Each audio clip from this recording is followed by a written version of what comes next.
All right, look at us rolling right into week number 7. It's only 15 weeks of instruction in the semester, so you're nearly at the halfway point. You've come this far, you might as well commit to going all the way to the end of the course and doing all of the assignments successfully. Hopefully you got argument construction number 1 submitted last week. If you did not, you want to make that your priority. You want to get argument construction number 1 submitted to me ASAP. Otherwise, things will start to pile up on you, and I see this happen every semester where folks, they think they're going to be able to manage everything, but it just gets to be too much, and then this kind of, it's almost like a wave crashing on them and flattening them to the ground, and they are just never able to get back up and complete all of their assignments successfully. So prioritize argument construction number 1 if you haven't already submitted it. Once you do submit that assignment, I'll read it, I'll score it, and I'll send it back to you. Now, when it comes back to you, it's super important that you go into the assignment, you look at the scoring rubric, and you see what score you got. You're going to have a score between 0 and 100. And you're going to be able to look to see how many points you got for each of the problems. And for any of the problems you didn't get full credit for, I will put notes in the rubric explaining to you what's wrong with the way that you've approached this problem and hopefully give you some advice for approaching it differently. Now, this is important because there's going to be a video that drops. Listen to me.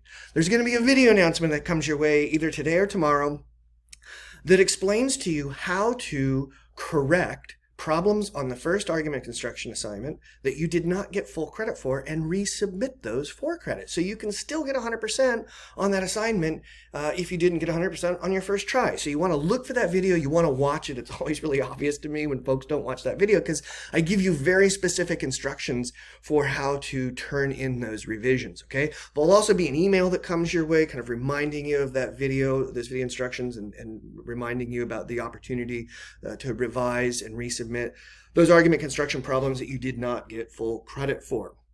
All right, so this week we're going to continue on with categorical logic for just a little bit longer, but we're not going to be looking at immediate inferences, those arguments that have one premise that leads immediately to a conclusion. Instead, we're going to look at different kinds of categorical arguments. We're going to look at syllogisms. We're going to look at sorites, and we'll start off with syllogisms.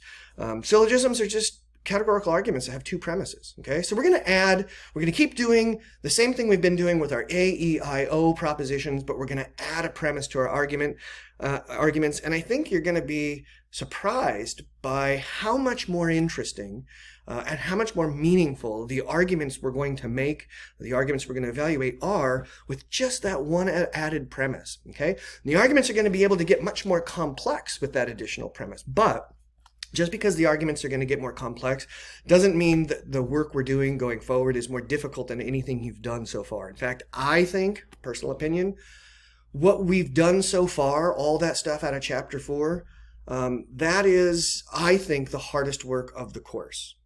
That's the really dry, mechanical, technical aversion, subalternation, all of these new rules. Going forward, though, we're just going to keep using that information and just use it with more complex, more meaningful arguments. But students typically say every semester that from this point going forward, things get easier, not harder. In fact, folks will tell me oftentimes, gosh, I had to put half the time into my second argument construction that I did compared to my first. All right, so just because things are getting more complex, no need to worry. You got a couple of thought primers going on this week. Thought primer number 10 begins with just 5 really simple questions, yes, no, or I don't have enough information. You'll write down your answers to those questions. You'll submit those answers to me as part of your thought primer. I recommend that you have your answers to these opening 5 questions with you as you watch this week's video lectures, because I'm going to go over those questions, and it'll be fun for you to see if you got the right answer, and if not, why you didn't.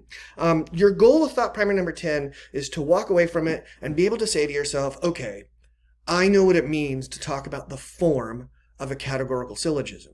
And what that'll mean is I know what the mood is and I know what the figure is of a categorical syllogism, and I know how to determine whether or not these arguments I'm being presented with are valid based on their form. Okay, so maybe make a note for yourself. Your goal with thought primer number 10 is to get your head wrapped around form, mood, and figure.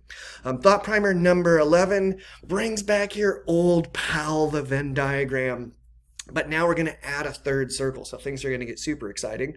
You'll see here at the top of the page, I've got a link to a sheet that has blank Venn diagrams on it. So if you don't like drawing circles, or you just like these blank sheets, why don't you go ahead and download and print them out, and then you've got your nice fancy little Venn diagram circles just waiting for you to fill them in. Remember to label your circles.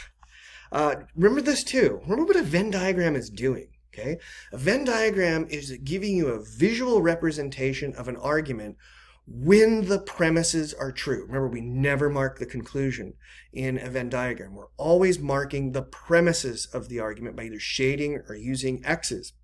And what we're attempting to do is to show what it visually looks like on a piece of paper when the premises of a given argument are true. And the purpose of this is to see whether or not, when the premises are true in this Venn diagram, we also see the conclusion there. Because if we do, then what that's telling us is when the premises of this argument are true, it's impossible for the conclusion to be false. It just kind of gets forced into that Venn diagram by these premises. Okay, and that's an easy way for us to determine and to demonstrate that an argument is either valid or invalid. All right. So have a fantabulous week. As always, anything comes up you need help with or have problems with anything else, just go ahead and shoot me an email and we'll get it taken care of. All right. Have a fantastic week.